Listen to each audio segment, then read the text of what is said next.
Belongs to you. All the glory belongs to you, oh God. That the tone of the text indicates that the writer of this text is in what we would kind of say he was in a depressed state of mind. Do I have a witness? Come on, Reverend. Pastor, how do you know that this writer had a mild case of depression?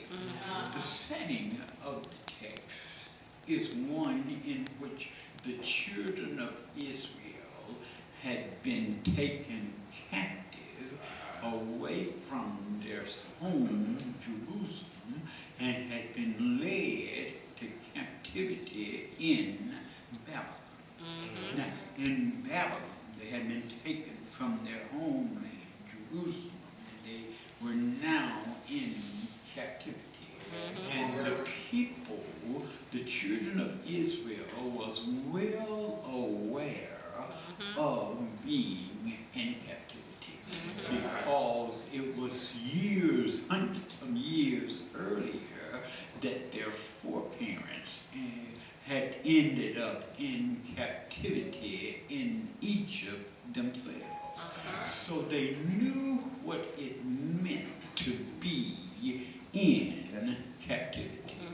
Do I have a witness? Now, there are several indicators in the text that I want to go through without spending too much time on to help me arrive at the conclusion that something out of the ordinary, something abnormal is going on with this writer of the text.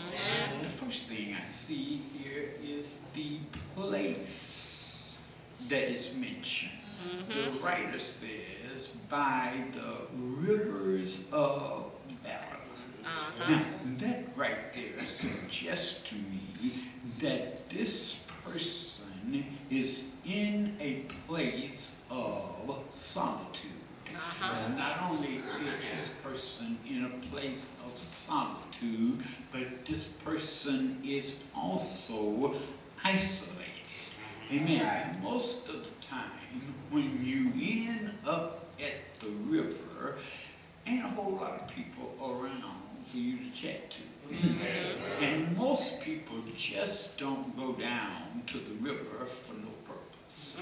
Amen. You go down to the river with purpose in mind.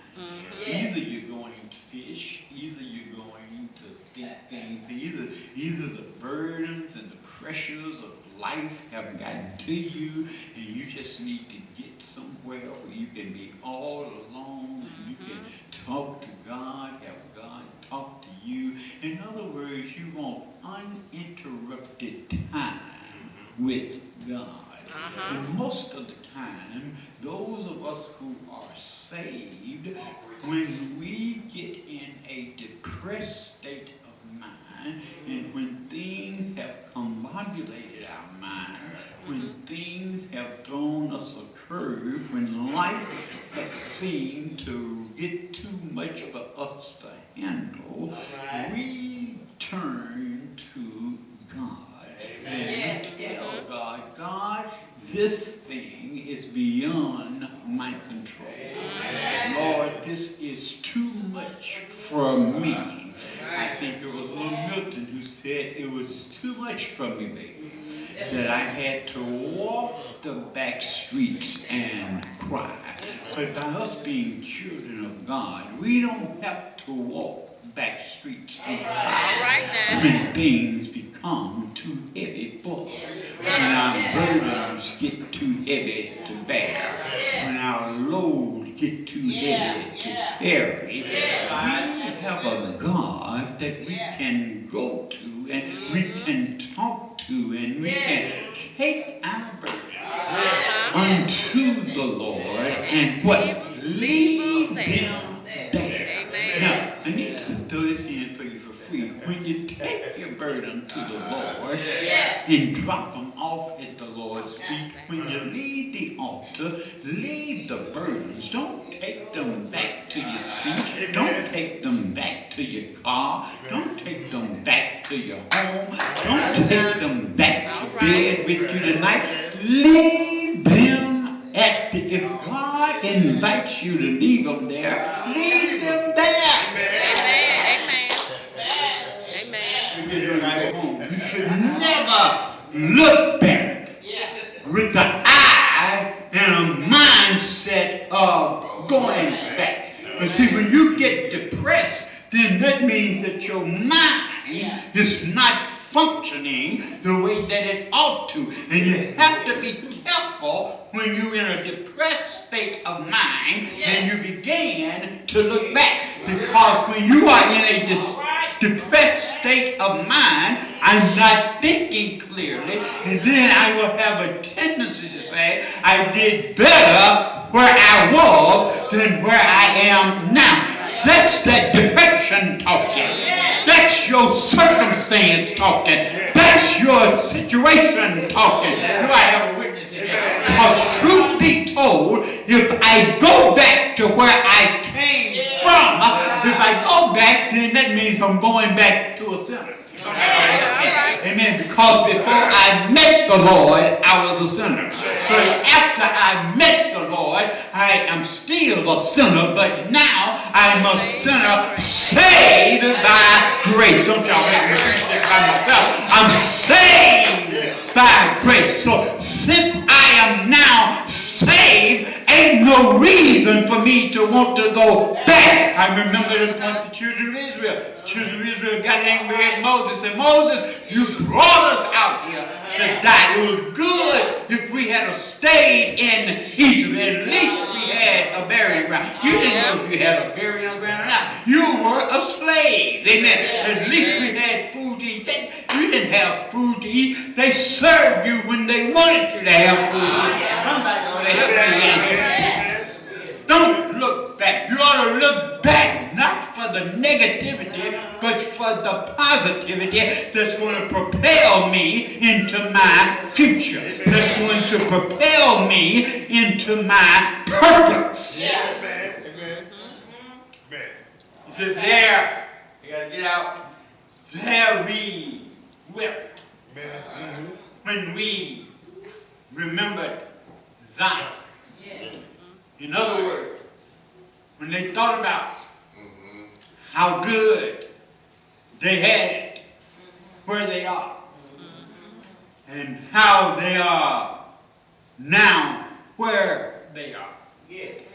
The psalmist said they wept. Why did they cry? You see, one thing you have to understand concerning this text is that they ended up where they were in Babylon because they were taken captive.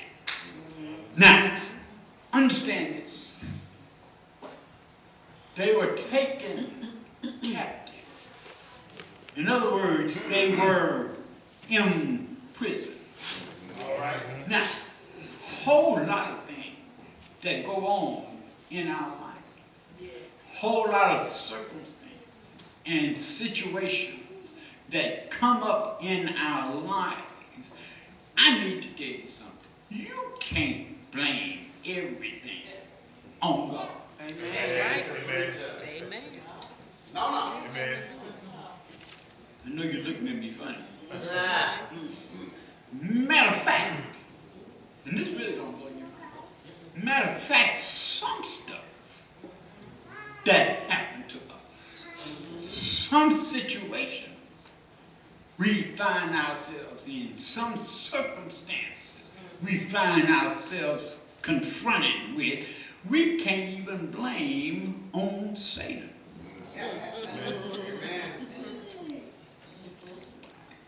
I can hear Satan sometimes going for now. Hold up, God.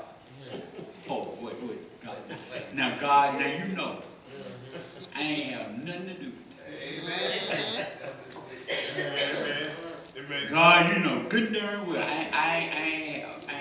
I wasn't even nowhere around. Amen. Somebody ought to help me.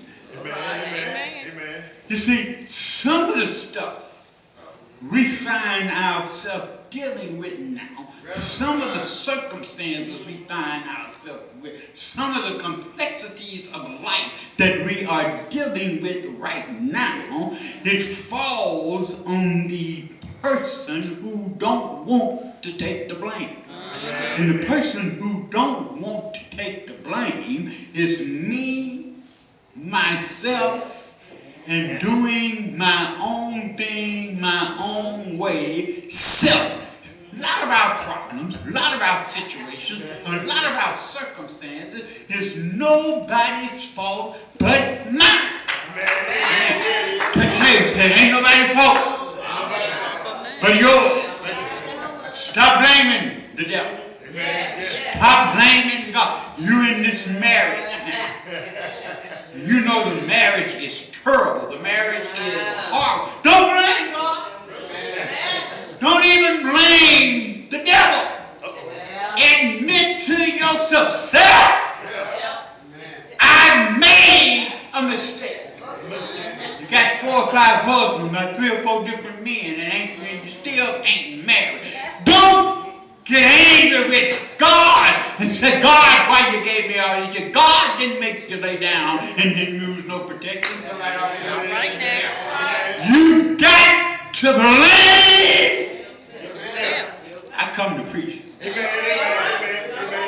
You got to blame yourself. All the glory belongs to you.